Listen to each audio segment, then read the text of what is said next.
Welcome, and thank you for being with us today for the California State Assembly District 24 Candidates Forum.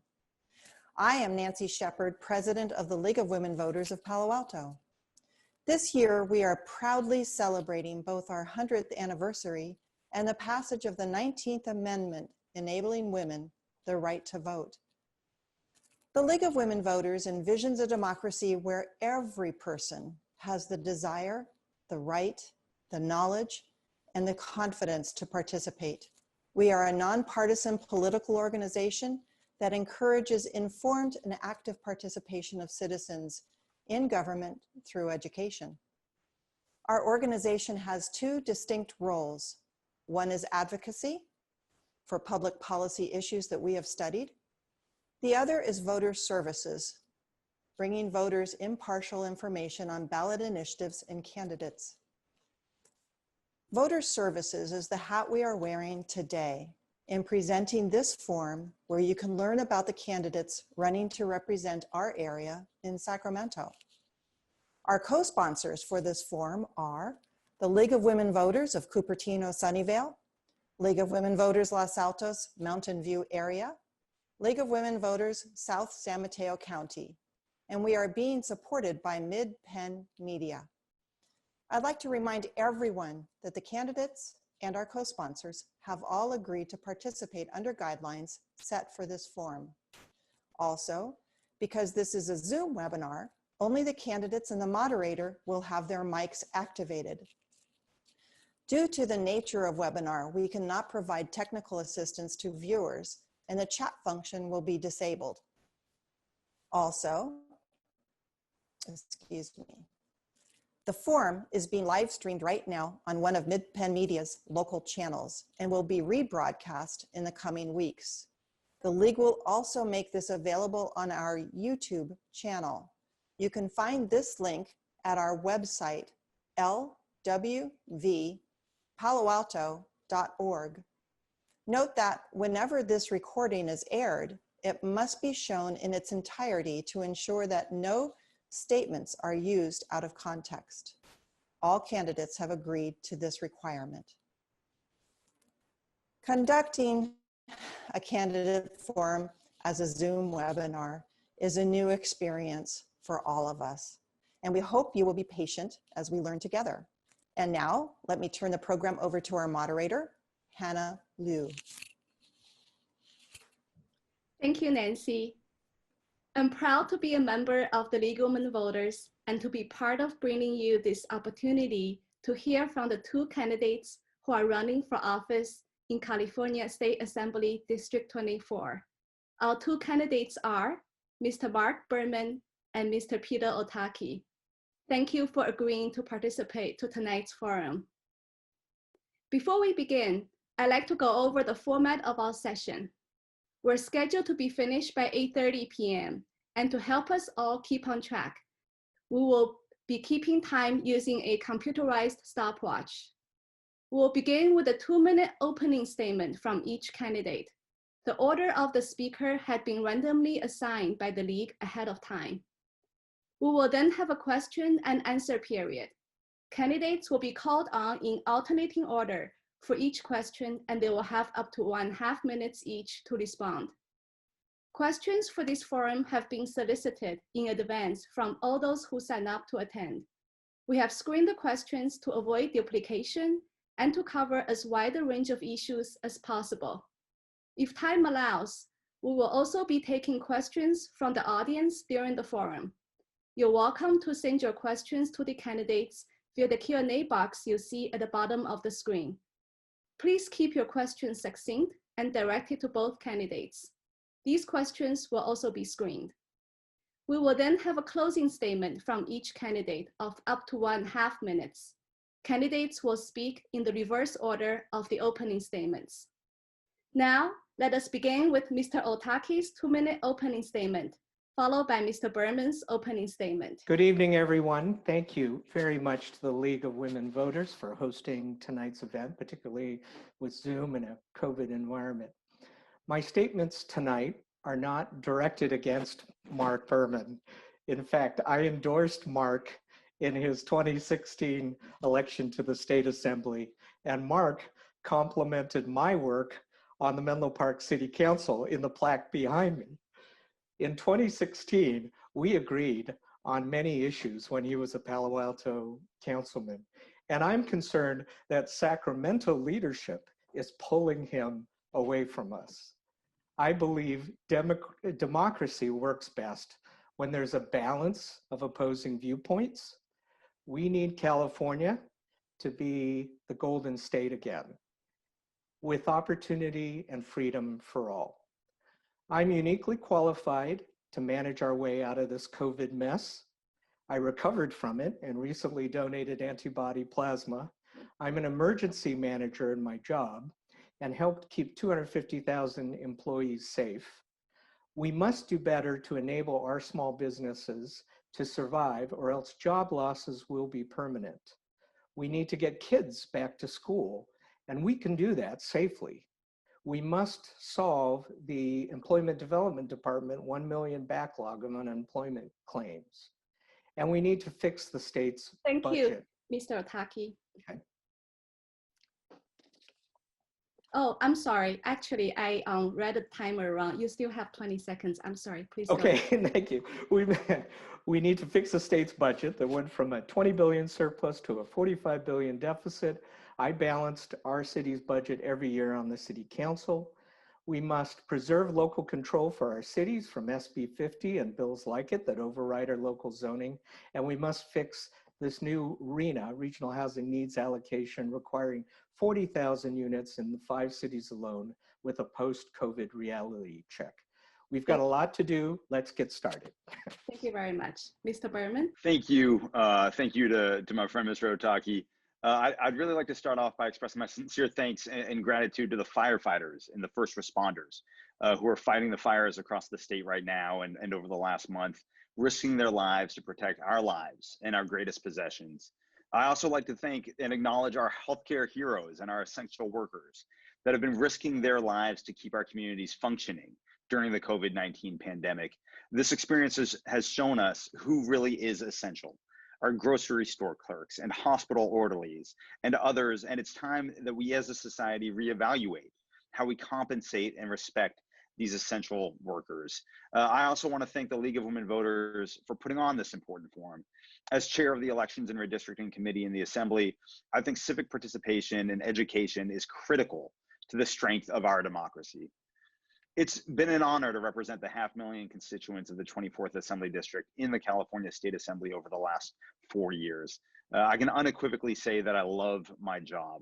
And while I have passed legislation into law in many different areas, passing over 45 bills into law in my first 4 years in the Assembly, I just want to touch on a few topics that I've really focused on during my first few years. The first is youth mental health and suicide prevention, which has been a top priority of mine in the Assembly. And I've authored a bill on this issue every year I've been in the Assembly. And I know that this is an issue, it's very personal to me. I know it's very personal to a lot of people in the 24th Assembly District. Also strengthening the rights and protections of sexual assault survivors. In my first year in the Assembly, I joint authored the California Sexual Assault Survivors Bill of Rights. And the following year, I authored a bill to extend the statute of limitations for sexual assault survivors to file a lawsuit in civil court from 3 years to 10 years. I've also chaired the Elections Committee. I've been focused on protecting our democracy, increasing access to the ballot, and reducing misinformation and disinformation. I'm sure we'll get into a lot more of these issues in tonight's forum. Thanks so much. Thank you. Now it's time for the candidates to answer your questions.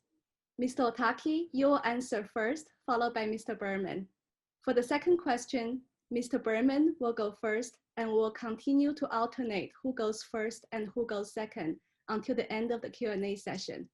Candidates have up to 1.5 minutes to answer each question, but shorter answers will help us get to more questions. The first question is, to ensure people of all income levels can live here, what will you do to alleviate the severe shortage of affordable housing? Please be specific. Yes, housing is a key issue in our area. we have to do a better job of how we create housing in the area.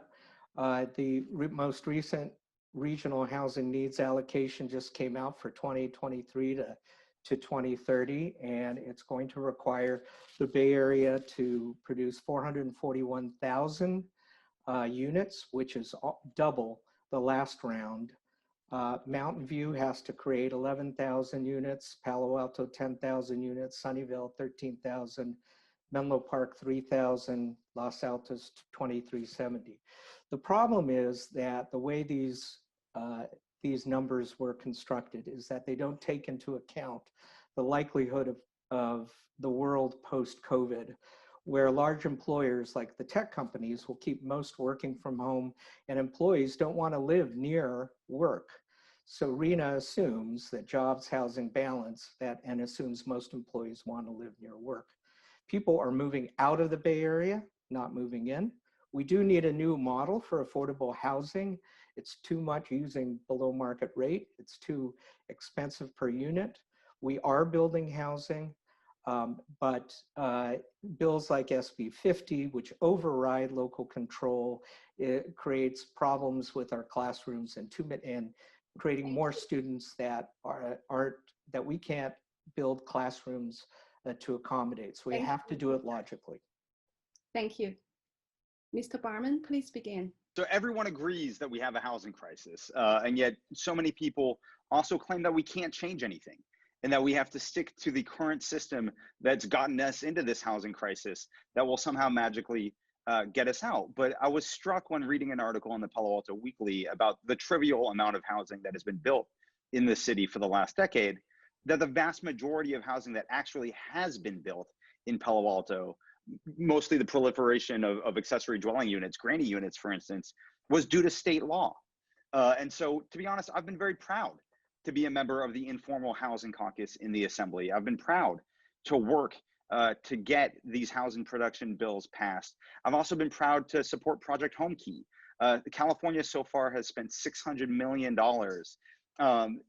giving that money to cities, including Mountain View, which got over $12 million in my district, to buy hotels and motels and turn those into long-term affordable housing at much cheaper rates than if we were to build the affordable housing from scratch. So we all know that we have this housing crisis that's desperately reducing the socioeconomic diversity in our communities throughout the 24th Assembly District. We know that the housing crisis has led to the inequities of the impacts of COVID and the fact that COVID has impacted our Latino and African American communities, our lower socioeconomic communities so much more because they live in denser housing because they can't afford to get apartments or condos of their own. We need to build more housing. I've been proud to support those efforts in the Assembly. Thank you, Mr. Berman. Our next question goes to Mr. Berman first. 3 concerns around the wildfire crisis are people's health, the environment, and our economy. What policies will you support to address these concerns? This is such a critically important issue for the state and for the 24th Assembly District. Much of the 24th Assembly District is actually at risk of forest fires. And last year, my office held a forest fire town hall in Portola Valley. It was one of the best attended events that we've ever held. First, it's important to note that the federal government owns 58% of California's 33 million acres of forest land, while the state owns 3%. California is currently in the early part of our fire season, and yet it's already the most devastating fire season in our state's history. This is a confluence of multiple issues: a historical transition to unnaturally dense forests, a long period of fire suppression as the top strategy, and the real impacts of climate change that have led to longer, hotter, drier conditions. The state recently entered into a shared stewardship program with the federal government to reduce wildfire risk on 1 million acres of forest land a year. This is part of a 20-year plan to get us caught up from a backlog in responsible forest land management, and will include things like expanding use of prescribed burns and sustainable timber harvesting, while increasing carbon sequestration and improving biodiversity, healthy watersheds, and stable rural economies. I support these policies. I've supported significantly increased funding for our CAL FIRE and other firefighting services. This is all the gain that we get from reducing carbon emissions is eliminated by these huge forest fires. So it's such an important issue and one that we need to spend more time on, much more resources on. Thank you. Mr. Ohtaki? So I'd like to add to that also by, as Mr. Berman said at the start, thank first responders and all the brave firefighters that are addressing the multitude of fires that we have across the state today and for the last several months, and we still have a couple more months. We need to continue to fund the wildfire firefighting resources through the State Office of Emergency Services. We also have to devise new ways of suppressing fires at the starting point when they're early on. I'll give you an example that geolocating hotspots from satellites can help to identify lightning strikes. And then we need aerial resources, whether it's planes dropping water or fire retardant, or even using drones now to try and get those fires out earlier before they get too large. And then I agree, climate change, the best thing we can address in climate change is a better 21st century mass transit system in Silicon Valley that will reduce greenhouse gas emissions from cars. Transportation is by far the #1 contributor to greenhouse gas emissions. We need funding for Caltrain, Dumbarton Rail, and grade separations. Thank you. Thank you. Our next question goes to Mr. Ohtaki first. Small businesses have been devastated by COVID-19 restrictions. What will you do to support them? Yes, absolutely. So my biggest concern is that small businesses like retail, restaurants, and hospitality are failing at an alarming rate, and we don't want those job losses to become permanent. Unfortunately, we've had this inconsistent reopening, closing, outdoor, indoor, purple, red, and that's not helping creating the consistency that gives diners, giving us the confidence to be able to go into restaurants.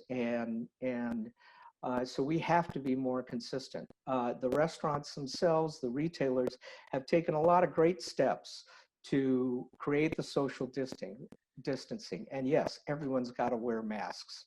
No question about it. We need to be able to do that. Programs such as funding programs such as PPP, that support small businesses and funding. Any sort of aspects to support small businesses to survive during this will allow them to retain the jobs as we come out of COVID next year. Thank you. Mr. Berman? Thank you. And let me just start off by saying I'm so grateful for the leadership of county health officers like Dr. Cody in Santa Clara County and Dr. Morrow in San Mateo County, and the leadership role they took in instituting the first shelter-at-home ordinances in the entire country. The action that they took saved countless lives.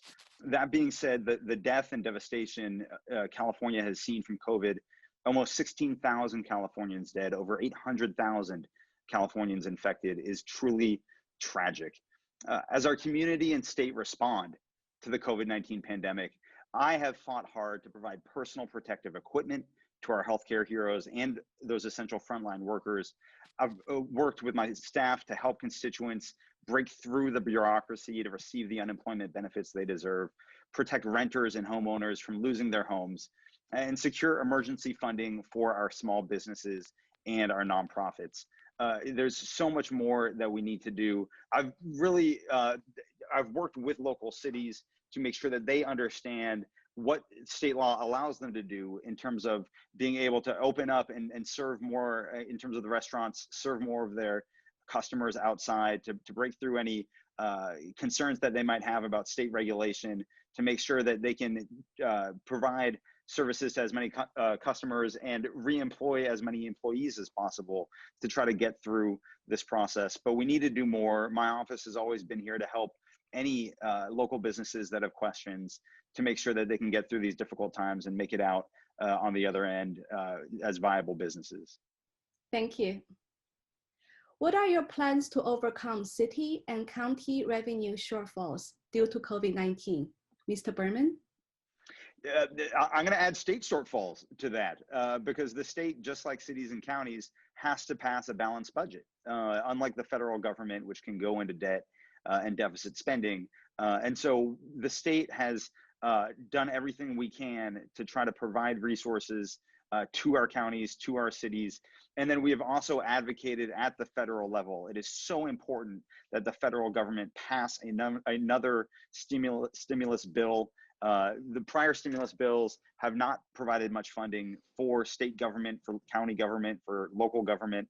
And we know that that is where the impact is going to be felt the most by our constituents. And so we are lobbying on a daily basis at the federal level to try to get the federal government, to try to get the Senate to pass a real stimulus package to support our state, county, and local governments.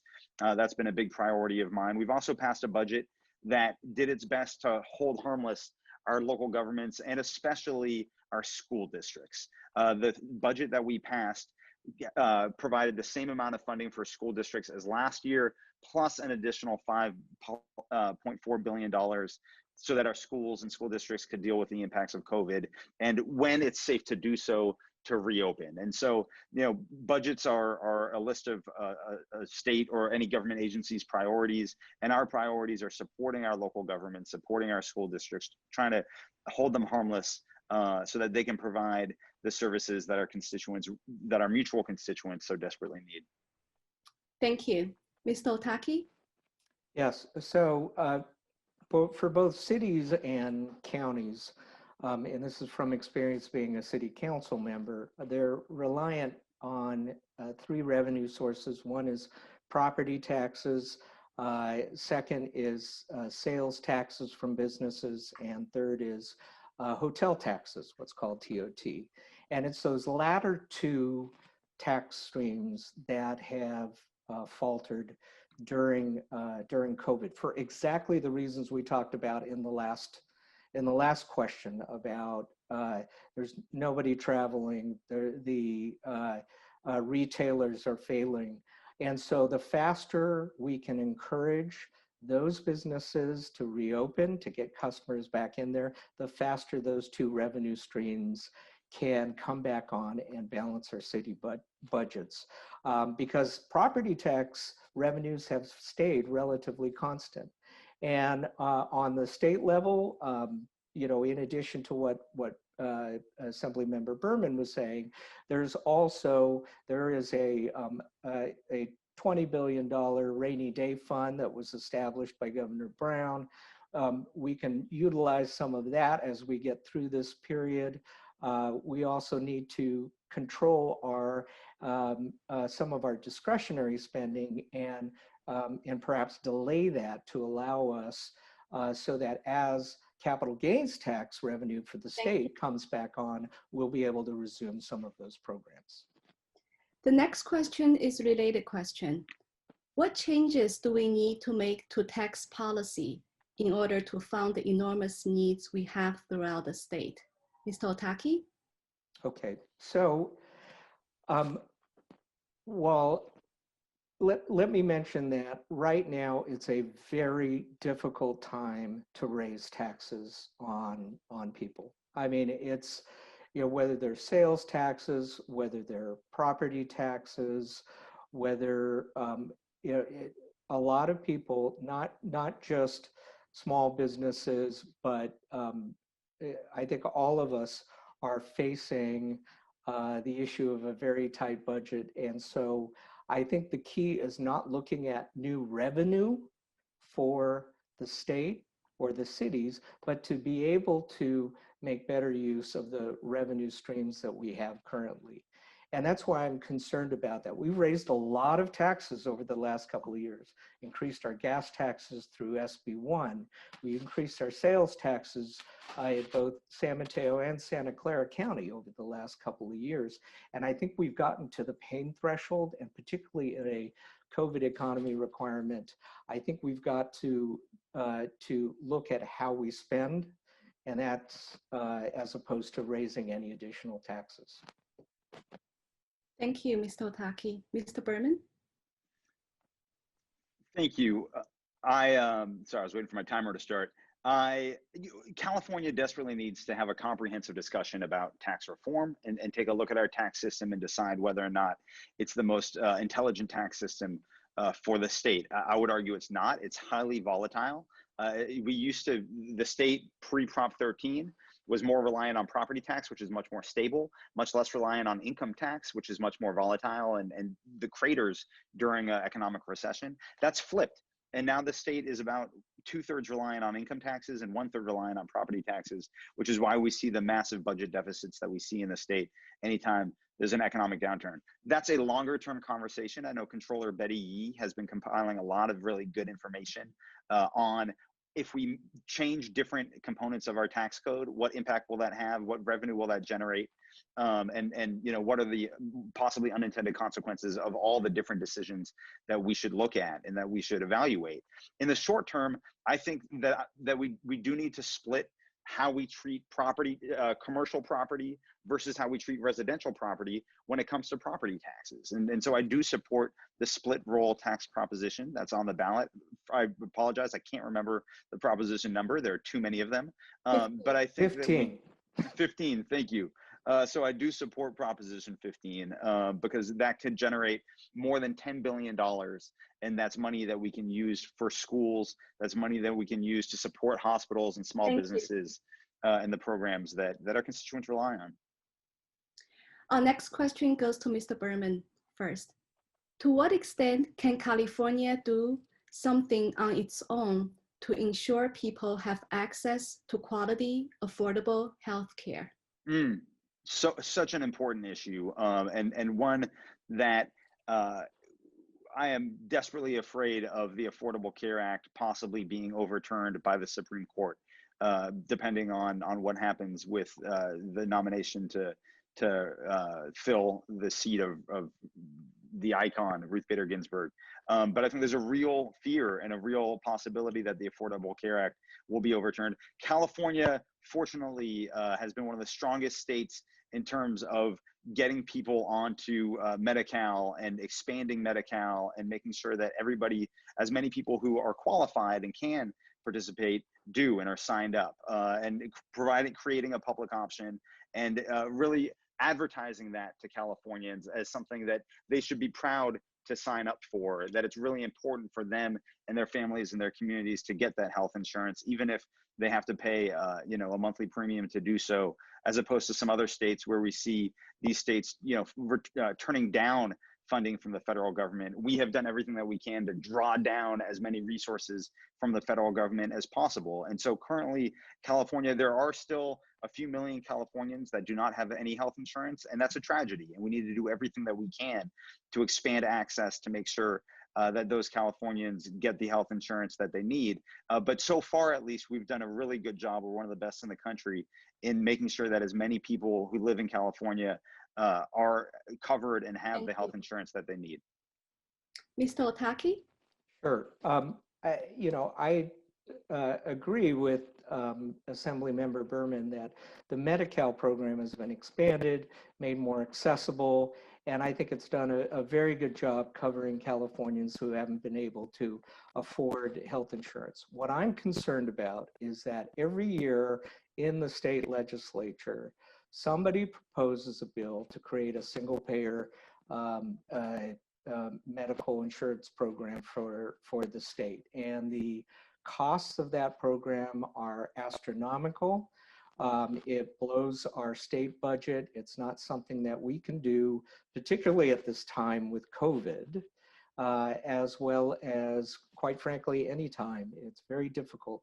So that would be my biggest concern, is moving too far in that direction, and that comes up every year as a bill in the Assembly. Thank you. What can the legislature do to ensure a reliable supply of electricity, especially as we shift toward all electric houses and cars? Mr. Ohtaki? Sure. So one of the things that I supported while I was on the City Council was Peninsula Clean Energy and Silicon Valley Clean Energy. The programs in which we as homeowners get our electricity through PG&E, but the electricity is created through renewable sources. And they're increasingly moving from 85, 90% up toward 100% renewable sources. That is certainly, in my opinion, the most beneficial thing we could do is to make sure that we are using renewable sources as part of our day-to-day lives, part of the electricity that we're getting from PG&E. And so we should encourage that and continue to make sure that that's spread across the state. And it's turned out to be also cost effective. It hasn't raised our utility bills either. So I think that's a win-win for everybody. And I think that's should be continued. Thank you. Mr. Berman? Thank you. I am fortunate that 90% of my district is covered by CCAs, community choice aggregation, and that doesn't include the city of Palo Alto, which has its own utility systems, which I helped govern when I served on the Palo Alto City Council. I've become one of the go-to people for Peninsula Clean Energy, Silicon Valley Clean Energy, California Clean Energy Association, CalCCA, because I'm one of the few, or at least a few years ago, was one of the few Assembly members who'd really heard of CCAs. And so when I'd go around to my colleagues on the Assembly floor to discuss certain bills with them, it was part of education component. I had to actually let them know, you actually have one of these in your district. It's really beneficial. It's clean energy. It's better service. And then tell them or encourage them to vote a certain way on a bill. But I also think, and I've worked on and have introduced bills to try to provide additional tax credits for businesses, for local government, for school districts and cities that want to increase the solar and distributed solar projects on land that they own.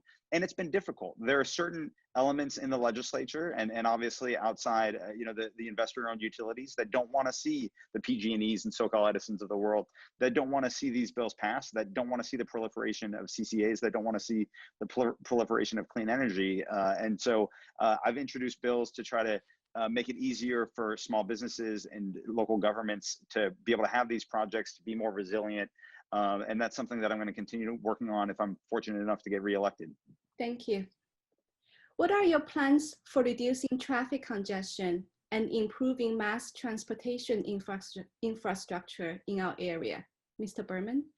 So my friend, Mr. Ohtaki, mentioned Dumbarton Rail earlier in one of his answers. And that's an issue that I've championed in the state legislature, being able to create some mass public transit opportunities east-west, west-east, across the Bay to Fremont, and a lot of the jobs and a lot of the people that live over there that commute. When I leave early in the morning to drive to Sacramento on Monday mornings, I have no problem going from west to east. And 7:30 in the morning, it's already bumper to bumper.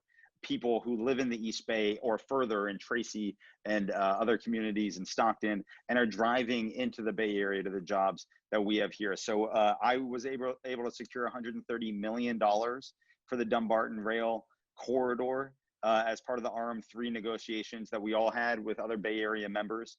I've been a huge supporter of Caltrain and trying to make sure that San Mateo County and Northern Santa Clara County do not get run over, frankly, by some of the political interests in San Francisco and San Jose that are determined to take over the governance of Caltrain. I don't think for the betterment of the constituents of the 24th Assembly District. And it's so important that we get these public transit agencies the funding they need to survive right now. Because their ridership has decreased so dramatically, and Caltrain, for example, gets so much money in fare box returns. And it's so critical that we have strong public transit options for people after COVID? Mr. Ohtaki? So since 2018, when I left the Menlo Park City Council, I've been serving on the San Mateo County Transportation Authority Citizens Advisory Committee. Mouthful, but it's allowed me to stay plugged into the transportation issue. In 2016, Mark said, "Why are we spending on a high-speed rail to Bakersfield when it's hard to get to work each day?" And I agree with that completely. The state keeps spending $2 billion a year on high-speed rail from cap and trade fees. We had the opportunity in 2018 when reauthorizing cap and trade to reallocate that $2 billion to away from high-speed rail to commuter mass transit. Instead, we're voting on the November ballot to impose a sales tax increase on ourselves in both counties to fund Caltrain. SB1 raised our gas tax and vehicle license fees when we should have been using our existing gas taxes for transportation infrastructure. And we need grade separations for Caltrain. They're 150 billion or 50 million each. Dumbarton Rail is 1.3 billion, but it'll get 40,000 cars off the road. So that's why that 2 billion from high-speed rail per year could be utilized to help give us a 21st century mass transit system that helps people and gets cars off the road, helps our environment, improves traffic congestion completely. Thank you. What police reform bills would you like to see introduced or reintroduced, and might you co-sponsor in the upcoming session? Mr. Ohtaki, please. So when serving on the city council, there were a couple things that we did. First of all, we adopted that video cameras for all police officers to make sure that in all of their interactions with the public, you know, the truth will come out as to what happened. I think that's very important. Secondly, we provided non-lethal tasers as part of our officers. And third, we also had them go through mindfulness training. So I think that's a key, you know, aspect as part of it. We went to community policing to make sure that our officers were more engaged in the communities in which they were serving, got to know residents better, and got a lot more collaboration and help. And I think because of that, we've had a much better relationship between our residents and our police force in the city of Menlo Park. And I think all of those should continue to be utilized. We have a problem right now that with theft and burglaries that have shot up and down the peninsula over the last couple of years, as we try to take folks out of overcrowded prisons. Unfortunately, that's had that. So we can't cut police when we've got that issue going on. Thank you. Mr. Berman? Such an important question, and I'm really glad that as a society, we're finally having a long overdue conversation on a lot of the systemic racism that exists, not only in our police force and in our criminal justice system, but in society and education, in the healthcare industry, in pretty much every walk of life. This past year, I was proud to co-author a bill from my friend Assemblymember McCarty that would allow the state attorney general to step in and oversee investigations of police-involved shootings because there's a concern that certain district attorneys across the state, especially when they have to work so closely with our police forces, might feel pressure not to bring charges or not to investigate certain situations. And we want to take that out of the hands sometimes of local district attorneys and allow the state attorney general to step in and take over those investigations. And if it's warranted, those prosecutions. I also supported a bill from my colleague, Assemblymember Mike Gibson, to ban the carotid hold restraint. And there are a lot of different police tactics that we know are totally unnecessary and that lead to unnecessary harm and possibly loss of life. I also think that we do need to pass a bill to create some decertification process for bad police officers. So many police officers are amazing, good people who are there to protect our communities, but unfortunately, we do, as in every industry, have some bad apples, and we should have a process where they can no longer be police officers. They can't just move to a different department, and I think we'll see a bill reintroduced on that next year. What are your plans to reduce homelessness, Mr. Berman?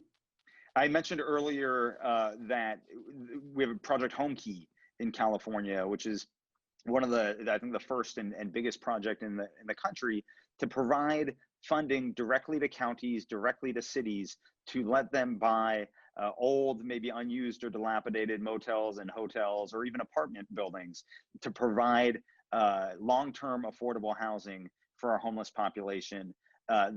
We've recently spent $600 million. The governor just today, I believe, asked for another $200 million authorization from the legislature. That's something I support because this is a way to be able to create long-term affordable housing with wraparound services that are so important to keeping people housed at a much cheaper rate than buying land and building the housing from scratch. I also think that we need to build more housing, period. I mean, that's a huge part of the homelessness crisis, is the fact that California as a state, and especially the Bay Area as a region, has not built nearly enough housing to meet the strong economy that we have here. And so we need to find ways to build more missing middle housing, more granny units, more ADUs, more duplexes, maybe more quadplexes. This can be housing that does not change the aesthetic of a neighborhood, but that does create and it's not just affordable housing, the definition of affordable housing, but it's housing affordability, meaning just lower cost housing, even for people that make too much money to qualify for technical affordable housing. Thank you. Mr. Ohtaki?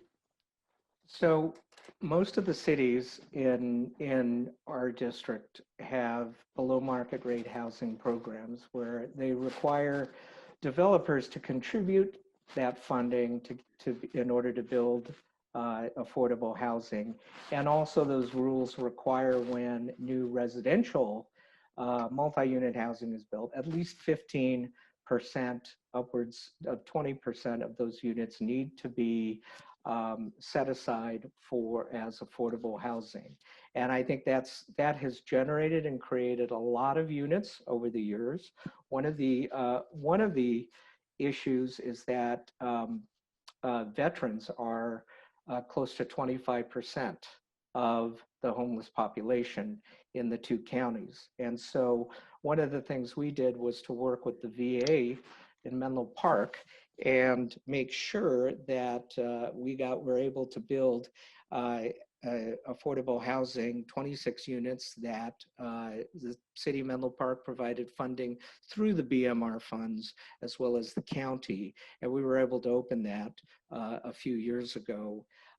It's through programs like that we can continue to build affordable housing that we need. And I also agree, accessory dwelling units are also a great way to be able to create affordable housing in a way that doesn't change the character of our cities. What will you do to address the achievement gap in our schools? Please be specific. Mr. Ohtaki? Okay, so I believe that we have, that as your assembly member, we really need to bring state education leadership to fix the Ravenswood City School District. It's the one district in our area where students continue to substantially underperform relative to surrounding districts ever since I grew up here. Black and brown kids matter, and the best way to change systemic racism and the achievement gap in our backyard is through equality of education and opportunity. So it's not just a funding issue. We have to solve the issue of outcomes and make sure that we're doing that in a way that helps students in our backyard to make sure that they're getting a quality education. And I think the state can help on that considerably, and the state superintendent of education. Thank you. Mr. Berman? Thanks for the question. This is an issue that I'm really passionate about. Before I was elected to the state assembly, I worked for an education nonprofit that focused on increasing access to high quality STEM education in underserved communities up and down the Bay Area, from San Jose to the East Bay, and into Redwood City and Redwood Shores and Foster City and other communities, including East Palo Alto and Ravenswood, and students in the Ravenswood school district. The way that the state has identified to close the achievement gap, a big part of it is the local control funding formula, which moves us from an equality of funding, where every student gets the same amount of funding, to equity of funding, meaning that we identify that certain groups of students need more funding to get to the same goal, to get to the same end. And those students are predominantly students who are on free and reduced lunch, foster children, and students who speak English as a second language. But what we found was that school districts so we changed the way and increased funding for education and said that certain districts like Ravenswood would get more funding. But what we found was that those districts weren't necessarily spending that funding targeted on those students, on those groups of students where the funding was meant, but they were actually kind of back end putting that money into their general spending and helping paper over other deficits or financial challenges that they had. So I was so proud to support a bill this past year that I think was signed into law. I'll have to check. The governor's still signing bills as we speak, to make sure that we really hold districts accountable to spending that local control funding formula funding on the targeted groups of students that the funding is meant to go to, so that we close that achievement gap. Thank you. We're seeing the many harmful effects of social media, such as data privacy issues and the spread of misinformation, to just name a few. What should California do to regulate our digital world in a principled way? Mr. Berman? Such an important issue. I ran out of time in my intro and didn't get to the work that I've been doing on misinformation and disinformation, especially as it pertains to elections. As chair of the elections committee, I authored a bill that made it a misdemeanor to intentionally mislead people about the time, place, and manner of voting. I also authored one of the first bills in the nation, I think possibly the first, maybe the second bill in the nation, the better bill, to regulate deep fake technology, fake videos that people can make that make it look like an elected official or a candidate like Mr. Ohtaki say or do something that they never did. It's a huge problem that's only going to get worse. And unfortunately, we're seeing the proliferation of this misinformation and disinformation in social media. California has also been a leader, and I've been proud to support the California Consumer Privacy Act, which was modeled on the Privacy Act in Great Britain, the name of which I'm forgetting right now, to make sure that we give Californians rights over the information that people and businesses have about them, and that we make sure that you, as an individual, have the right to know what information a business has about you, and has the right to tell them to delete that information or not use it in specific ways. And so it's critically important that as we learn more about the ways that different businesses are using and abusing the information that they have, that we make sure that we put the rights back in the hands of the citizens over their information that's about them. Mr. Ohtaki? So I certainly concur that the California Consumer Privacy Act is one of the strongest in the country, and helps to ensure the information and privacy of all of us who use social media. So I certainly concur with that. I think social media companies are taking some significant steps to make sure that posts are reasonable, are posted with responsibility, and are addressing some of the potential more deceptive practices. I think we have to be careful that we balance that and the balance of free speech. And social media is a tool of free speech, just like many other types of media. So it's hard to define where that line is right now. That is still evolving.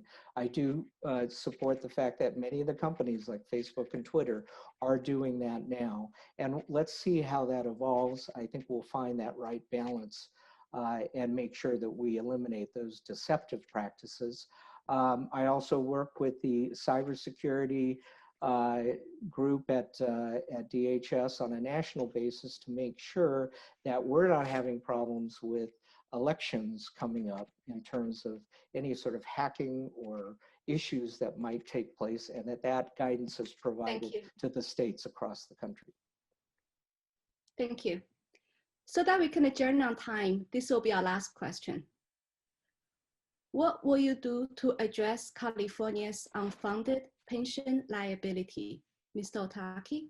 Yeah, so the state's unfunded pension liability on a stated basis is probably close to 300 some out billion, and Joe Nation over at Stanford has estimated that could be considerably higher in terms of one of the issues is that it assumes that CalPERS will continue to get a 7% rate of return on the funds, and even then these unfunded pension liabilities are only 60% covered because even currently. So we have to be able to address that. One of the things that we did in Menlo Park was to address what's called our safety side fund and to pay it down, which was on officers. That helped save that interest expense, that assumed interest expense is 7%. We were able and created savings of $4 or $5 million and addressed our unfunded pension liability at the time. We have to continue to do that, and over time move to a defined contribution versus a defined benefit contribution plan. CalPERS doesn't allow you to do it, and as a city you can't get out of CalPERS. You can only use the plans that CalPERS provides. So we need CalPERS to be able to provide a defined contribution plan alternative that the cities can use as well, and the state, and begin shifting over that over time. Thank you. Mr. Berman?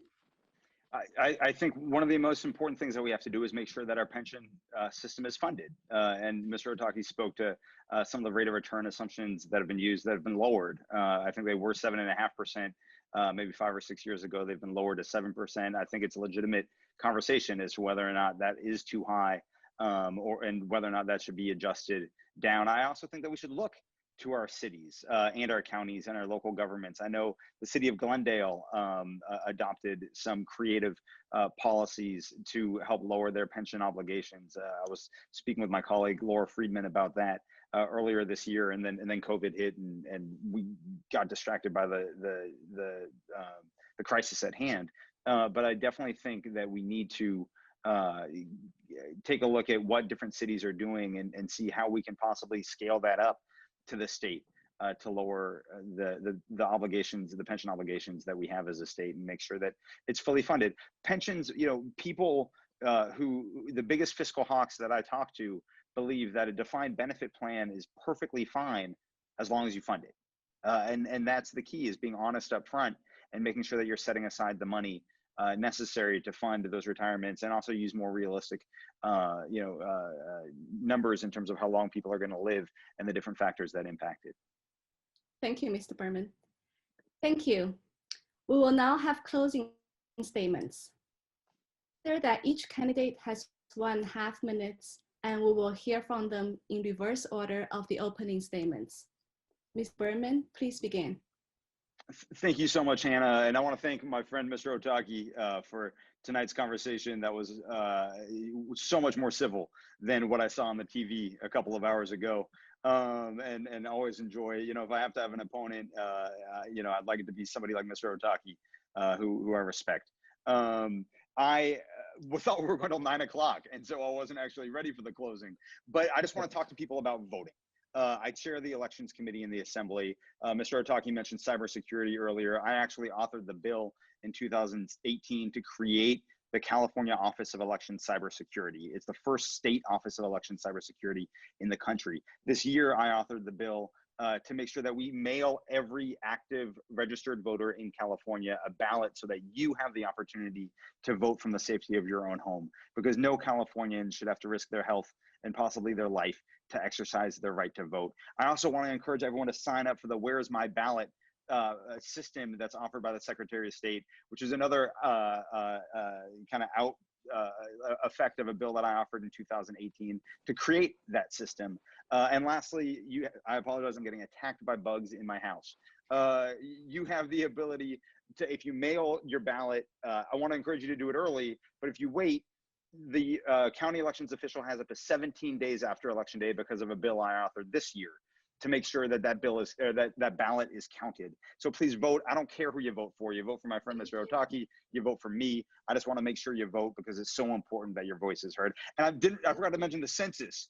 Fill out the census. I've been leading that effort in the Assembly for the past 3 years. So important that California get represented in the census count. I'm done. I apologize for going over. Thank you, everybody. No worries. Mr. Ohtaki? I grew up here and I'm raising my family here. I know this district well. I attended local public schools and earned a Stanford MBA. From serving as Menlo Park's mayor, I understand the role of state government. Stand with me to help our small businesses survive COVID closures, or else job losses will be permanent. Stand with me to get kids back into school safely. Stand with me to preserve local control over the character of our communities and against unfunded state mandates that result in more housing when we're out of space and overcrowded classrooms. Stand with me on moving $2 billion of cap and trade funding from high-speed rail to mass transit like Caltrain, Dumbarton Rail, and grade separations. Stand with me on improving educational opportunities for Black and brown kids in our backyard.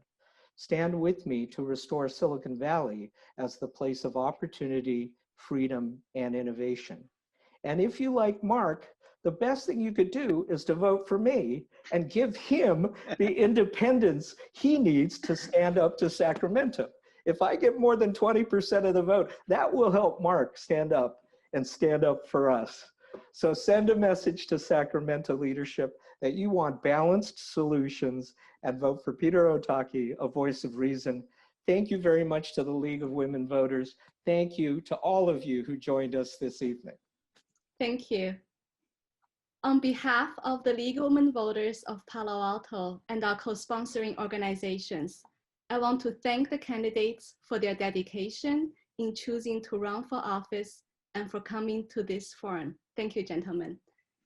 I also want to thank our audience for their engagement in our democratic process. Here is a slide with useful election resources.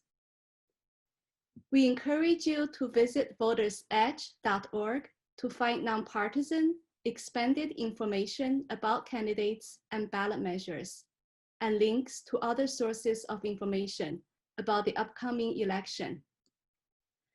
Online voter registration is available at the California Secretary of State website. The deadline to register to vote is October 19, although you may still register conditionally and vote at any vote center when they're open from October 31st through November 3rd. This year, all voters will receive vote-by-mail ballots, which will be mailed on October 5th. We encourage you to vote early, vote safe. It is easy, secure, and convenient to either vote by mail or to drop off your ballot at secure ballot drop box. If you must visit a vote center before election day, for example, if you need assistance or require a replacement ballot because you misplaced yours or made a mistake on it, you should know that appropriate precautions, including mask requirements and social distancing, are being taken at all vote centers to keep voters safe during the pandemic. We hope you'll encourage your family, friends, and neighbors to vote in this election. Be heard by November 3rd. Thank you all. Good night.